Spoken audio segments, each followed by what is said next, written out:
na po yung ating sinigang po na tapalang. Ito po ay pipigaan ko na po ng kalamansi. Ang magaling manguha po ng tapalang ay si Tita Joe at saka po si Tita Iti. Oh, sarap! Tuwang-tuwa. Thank you so much po, Ate Gigi.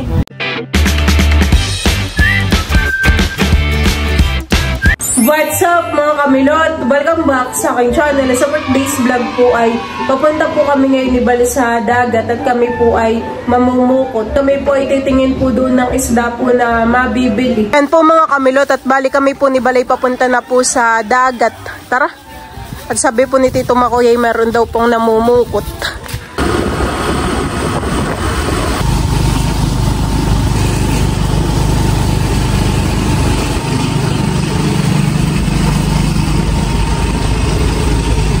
Yan po at nandito na po kami ni Bal sa dagat. Kata, tingnan po namin kung may namumukot. Meron. Sila Tito Makoy po ay nandito. Kasama po niya si Maloy. Kata, lakas ng... Dito rin pala sila Maloy? Hindi si Maloy lang. Sinama ni Tito Makoy. Lakas ng alon eh. Malakas po ngayon ng alon. Meron lang palang namumukot pag ganayon. Mayroon si Maloy. Marami lang pong naliligo kahit malakas po ngayon ng alon. Meron nga po pala ditong pukot. May mga naghihila po ng lambat.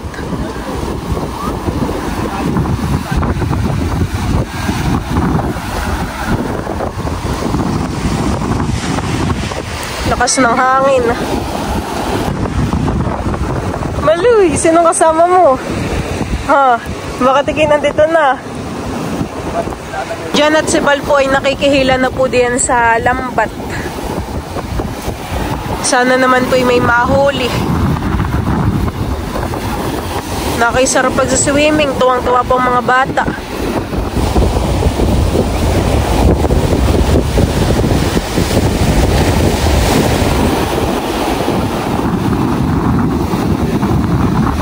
Akala ko po yung pukot ay kapag maganda lang po ang panahon, yung hindi po malakas ang alon, yun po pala may namumukot din kahit ganayan pong malaki ang alon, malakas.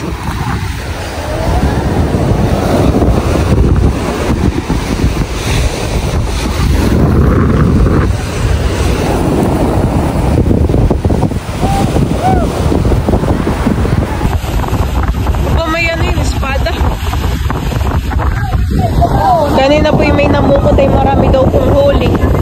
Nasa 4 na banyera po. May mga napapasabit ng isda.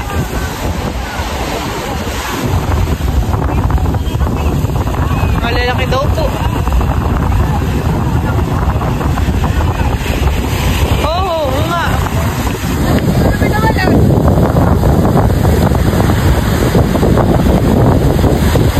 May isda na po mga napapasabit.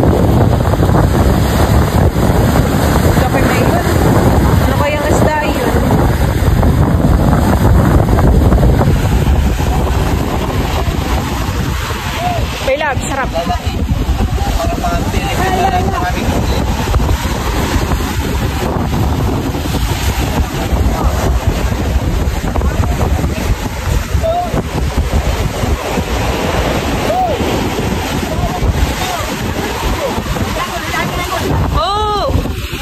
tinapon na po yung isda.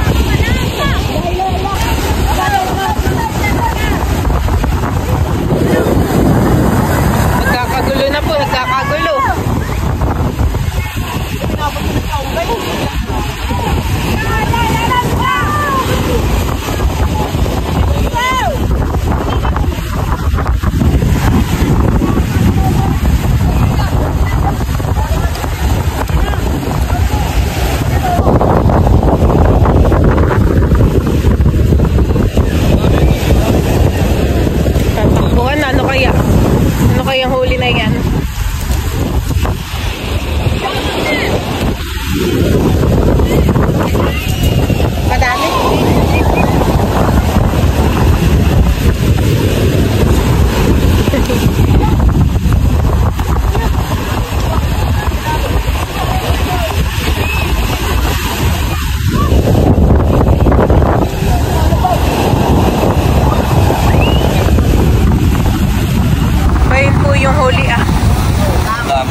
mamaya sila yung maglalambat uli eh.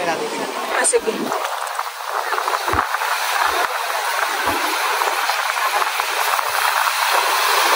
Isa pa daw. Hintayin natin, Hanit. Baka susunod ay marami ng huli. Kami po muna ni Balay bibili po ng tinapay dito po sa tindahan. Meron daw. Bumili rin tayo na itong Hansel, Hanit. May palaman.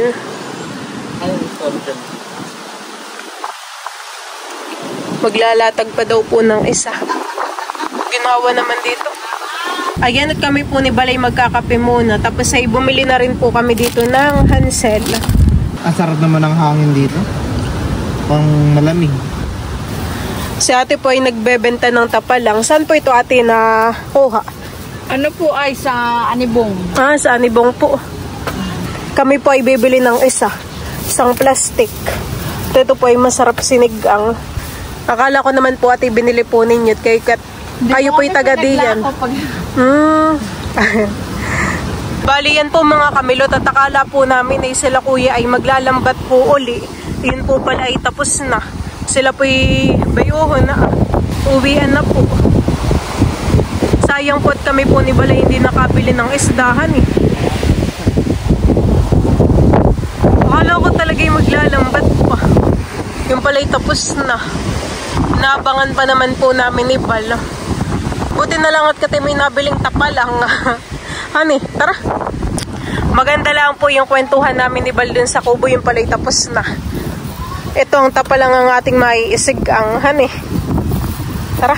Bali yan po mga kamilot, at ito po yung tapalang na binili po namin kanina nung kami po ni Balay nasa dagat. Ayan, ito po yung akin ng lulutuin. Ito naman pong mga tapalang ay linis na. Natanggalan na po ito ng mga putik. Ito po siguro ay na-brush na po nila ate.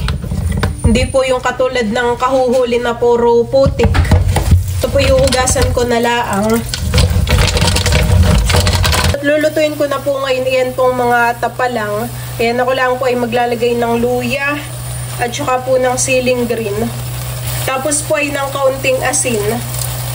Lagyan ko lang din po ito ng kalahating basong tubig. Gawa ng ito po ay magsasabaw mamaya ng kanya. Yung loob po ng chalet yan po ay merong tubig. Ayan, at saka ko lang po tatakpan. Diyan at kami po dito ay meron pong kidya. Ayan, yan po ay galing kala lolo. Yan pong kalamansi. Tamang-tamang pangpiga po din sa ating tapalang. Ako po ay kukuha ng 3. Ayan po. Itong medyo malaki. Ang piga po. Meron na pong mga bukas na shell. Mga nasa ilalim po. Akin lang pong haluin ito.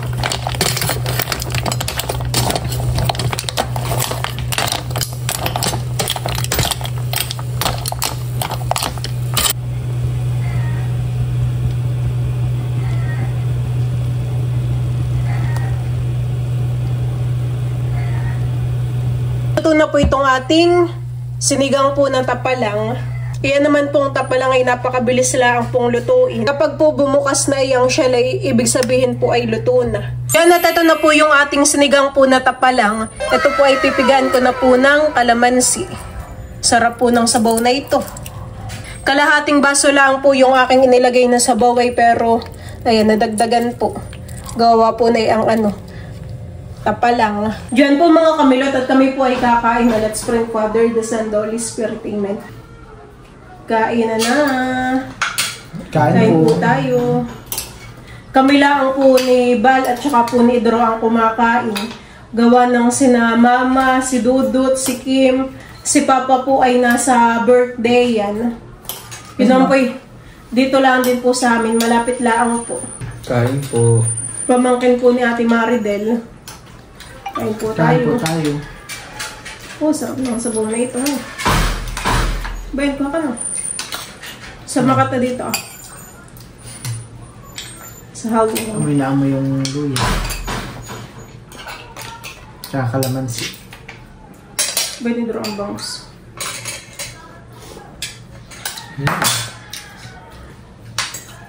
Hindi po kami nakabili ni Bal na isda. Ayun.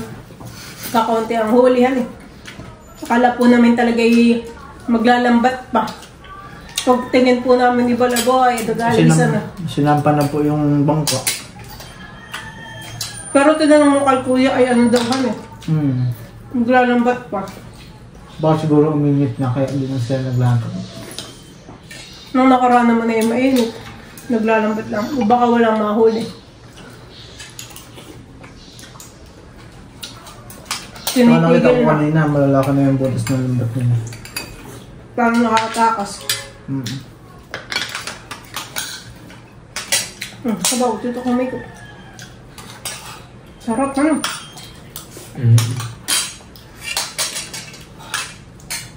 Tumahan sila mama na may busog din sa birthday yan. Sarap. Ito yung dinaing ni mama na bangasan eh. Sarap po.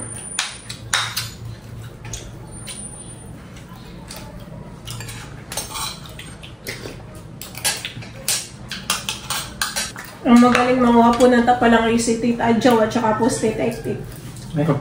Pag ako'y sumasama at mangunguha ng tipa lang, di ba gaganto-gatin na? Ako'y walang nakukuha. Ako din. Mahirap. Sila lolo, alam na nila kung paano.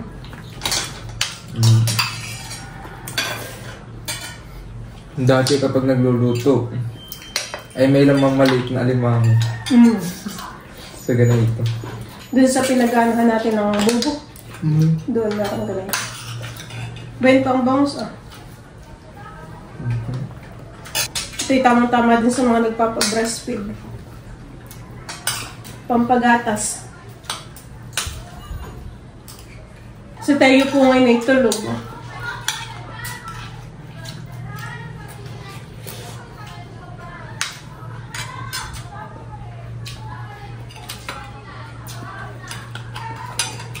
Sarap ano. Sarap din yung islok sa mga gulay.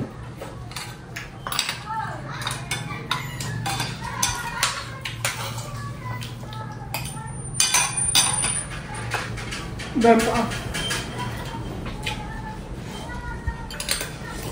Dami na rin pala.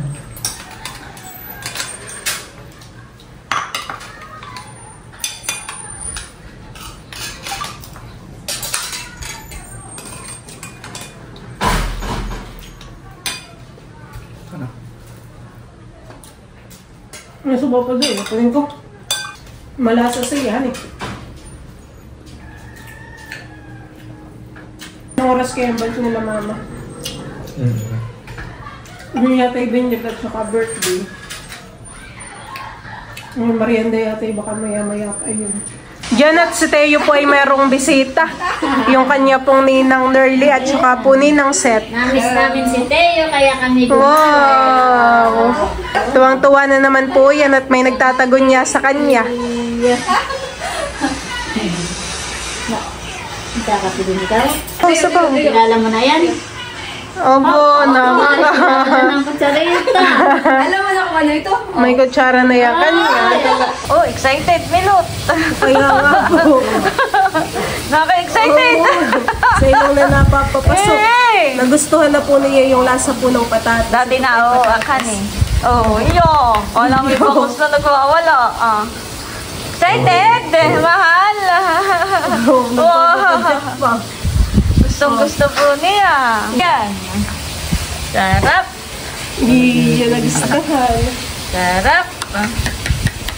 Sarap baga? Kawag-kawag po yan. Oh, isa pa. Ho. Hindi ko po matingan mo, mama. Ako ba'y nahihirapan pagsubo kay Teo at malikot. Baka sa ilong mapashoot. Oh, malayo pa lang. Ay, Mahal naabot ko. na.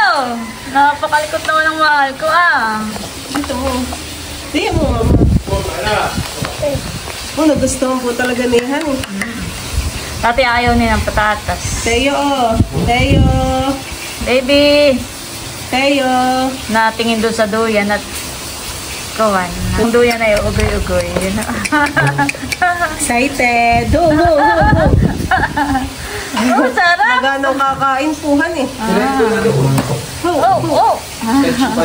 Energetic. Pa. Kumawag ay pati tayo. Hop. Ops, ops. Subo na ulit. Kain ulit si Teo. Teo! Teo. Mahal ko. Dito. Oh! Magkano Oh, kumain? bibili ka naman tuknas. Ano po? Kumuha ka dun sa lagayan ko.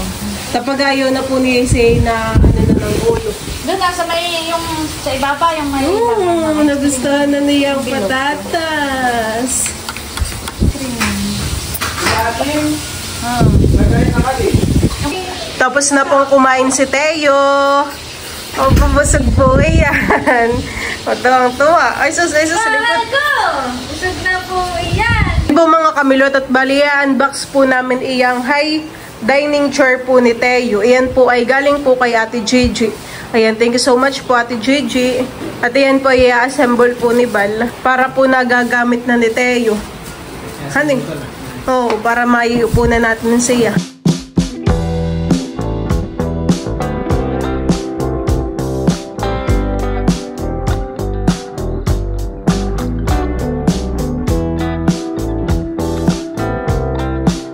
Sakay na po namin si Teo.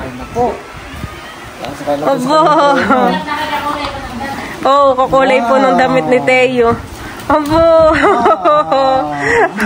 Ayan po pati ay may seatbelt. Ako po na pagkakain, hindi na buhat-buhat. Abo. Tuwang-tuwa. Thank you so much po, Ate Gigi. Thank you po. Thank you po, Lola Ninang. Thank you po.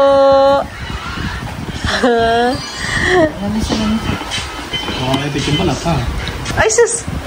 Ay, sus! Ay, sus! Peekaboo! Ay, sus! Nakaupo na po yan. Pagkain. Taas naman ang upuan na iyan. Yan ang tinapa.